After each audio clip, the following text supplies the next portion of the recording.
Shalom, terpujilah nama Tuhan atas kasih karunia-Nya yang berlimpah dalam kehidupan kita semua. Biarlah renungan firman Tuhan hari ini membuat kita semua dapat memahami kehendak dan rencana Tuhan dalam kehidupan kita. Kiranya Roh Kudus boleh memberi hikmat untuk menuntun kita pada kebenaran Tuhan. Mari kita membaca firman Tuhan, yaitu kitab Amsal pasal 27, ayat 17, berkata, "Besi menajamkan besi, orang menajamkan sesamanya." Perjalanan hidup setiap orang pasti penuh dengan warna, ada suka, ada duka, ada manis, ada pahit, ada kegagalan, ada keberhasilan, ada kekalahan, ada kemenangan, ada yang menyenangkan, ada yang menyakitkan, dan masih banyak lagi. Oleh karena itu setiap orang mempunyai dua jenis memori yang tersimpan di dalam pikiran, yaitu memori positif dan memori negatif. Memori positif berisikan rentetan peristiwa, kejadian atau kenangan yang membahagiakan, menyenangkan, membangkitkan semangat hidup.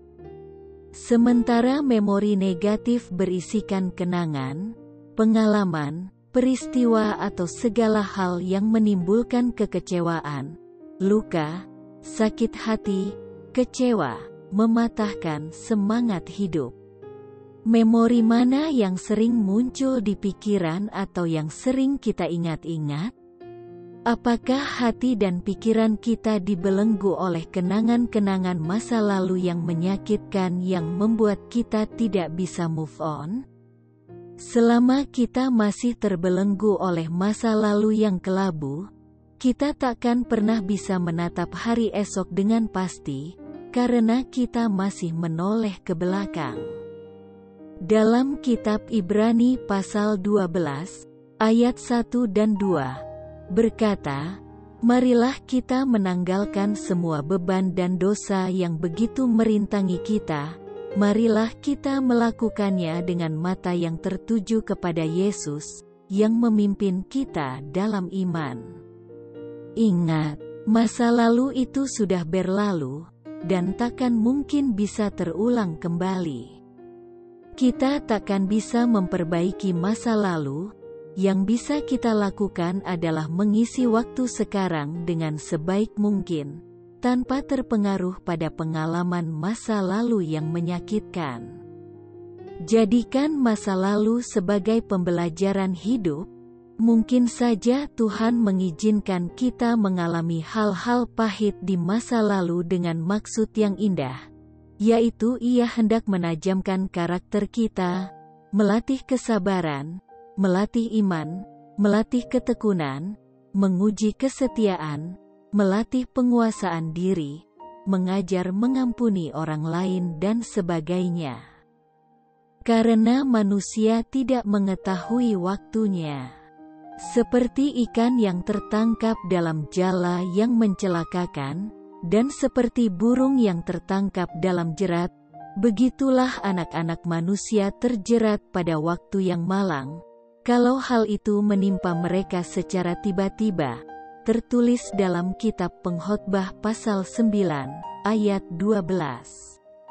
Hidup di dunia ini adalah suatu perjalanan yang harus kita tempuh setapak demi setapak, detik demi detik, jam demi jam, hari demi hari, seperti seorang musafir yang sedang menempuh perjalanan panjang dan melelahkan. Terkadang di tengah perjalanan ia harus berhadapan dengan penyamun yang mencoba menghadang. Ada ujian, tantangan, pencobaan. Oleh karena itu, perhatikanlah dengan saksama, bagaimana kamu hidup. Janganlah seperti orang bebal, tetapi seperti orang arif. Efesus 5, ayat 15. Kata saksama artinya sangat berhati-hati, penuh ketelitian. Firman Tuhan menasihati kita, agar berlaku seperti orang arif, bukan seperti orang bebal. Orang yang berlaku bebal adalah orang yang tidak bijaksana, yang menjalani hidup dengan sembrono. Hanya memusatkan perhatian kepada perkara-perkara duniawi saja, mengandalkan kekuatan sendiri dan hidup menyimpang dari kehendak Tuhan. Tetapi orang yang berlaku arif adalah orang yang memperhatikan langkahnya dengan hati-hati, selalu menyikapi setiap keadaan atau peristiwa dengan respon hati yang benar. Ia berusaha supaya hidupnya berkenan kepada Tuhan, karena itu pandangannya selalu terarah kepada perkara-perkara yang di atas. Carilah perkara yang di atas, di mana Kristus ada. Pikirkanlah perkara yang di atas, bukan yang di bumi, sehingga ia tidak asal menjalani hidup, tapi memperhatikannya dengan saksama agar tetap hidup di jalan-jalan Tuhan. Ia menghargai waktu sebagai berkat yang sangat berharga dari Tuhan. Menghargai waktu berarti menggunakan waktu dan kesempatan dengan sebaik mungkin. Mengapa kita harus menggunakan waktu dengan sebaik mungkin? Karena hari-hari ini adalah jahat. Jika Tuhan masih memberi kita kesempatan untuk menatap hari esok, ini adalah waktu yang tepat untuk kita berlaku bijak, tidak lagi berlaku bebal. Tuhan menyediakan berkat yang luar biasa bagi setiap orang yang hidup seturut kehendak-Nya. Untuk bisa menikmati berkat Tuhan, orang percaya harus terlebih dahulu masuk dalam prosesnya Tuhan. Seperti bangsa Israel harus mengalami pembentukan di padang gurun, sebelum mencapai tanah perjanjian. Proses ini bertujuan untuk menguji ketaatan dan ketekunan kita dalam mengikut Tuhan. Manusia memiliki kecenderungan mengandalkan kekuatan sendiri, mengandalkan harta atau kekayaan daripada hidup mengandalkan Tuhan. Karena itu sebelum umat Tuhan memasuki tanah perjanjian, Ia mendidik mereka di padang gurun. Padang gurun adalah sekolah untuk mereka belajar hidup mengandalkan Tuhan sepenuhnya. Padang gurun adalah gambaran tentang situasi yang sulit, penuh tantangan, mungkin menakutkan dan bahkan sangat kritis. Perjalanan padang gurun yang harus dilewati oleh bangsa Israel adalah kehendak Tuhan. Ketahuilah bahwa tujuan Tuhan adalah bukan penderitaannya, melainkan agar mereka belajar rendah hati. Padang gurun juga menjadi ujian iman dan ketaatan. Saat dalam masalah akan terlihat jelas kualitas iman dan seberapa jauh kita mau taat kepada Tuhan. Selama kita masih bernafas dan diizinkan Tuhan untuk tetap hidup hingga sampai sekarang ini, kita tetap akan diproses untuk didewasakan oleh Tuhan. Tidak peduli dalam posisi apapun manusia itu kaya ataupun miskin, Tuhan tetap akan membentuk hidupnya sesuai dengan ketentuan dan kehendak-Nya. Namun daripada itu, Tuhan tidak akan pernah mengintervensi setiap orang dalam ia mengambil keputusan dan responnya dalam pembentukan Tuhan tersebut. Bagi orang percaya yang benar-benar serius, menghargai dan menempatkan Tuhan di tempat yang sepantasnya di dalam hidupnya, ia akan terus mendapat garapan melalui Roh Kudus untuk terus bisa lebih mengenal kehendak Tuhan. Terus dimurnikan dan didewasakan lebih lagi lewat kejadian peristiwa di hidupnya, baik dalam situasi yang baik maupun dalam pergumulan masalah hidup.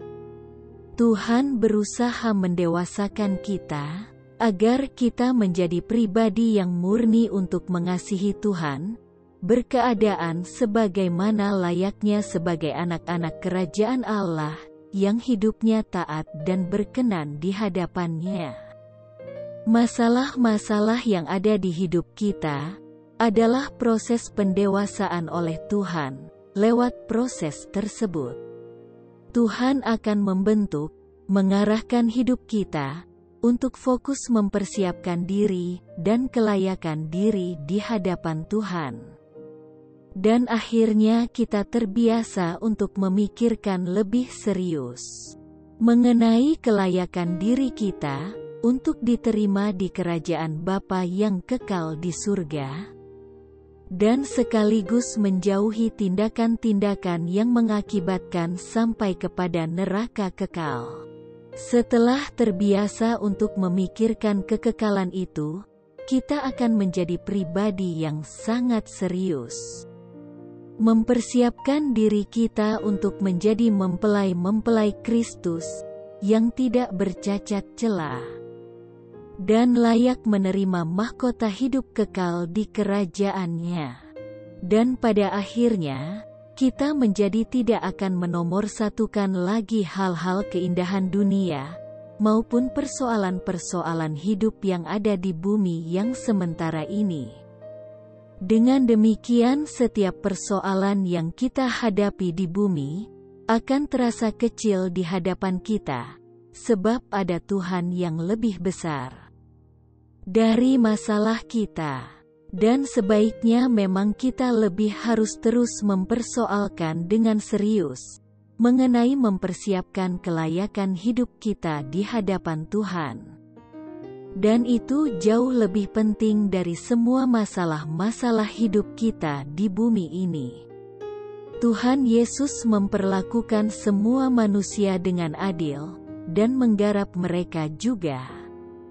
Melalui segala kejadian peristiwa di hidupnya, untuk mendatangkan kebaikan bagi orang yang mengasihinya. Bagi orang percaya yang menghargai dan meresponi dengan baik, yaitu penggarapan, pembentukan dan pendewasaan oleh-Nya, maka ia dipersiapkan Tuhan menjadi mempelai-mempelai kerajaan, yang layak menerima mahkota kehidupan kekal di kerajaan Bapa di surga. Sebagai ayat penutup, mari kita baca kitab Titus pasal 2, ayat 12, yang berkata, Ia mendidik kita supaya kita meninggalkan kefasikan dan keinginan-keinginan duniawi, dan supaya kita hidup bijaksana, adil dan beribadah di dalam dunia sekarang ini. Amin. Tuhan Yesus memberkati kita semua.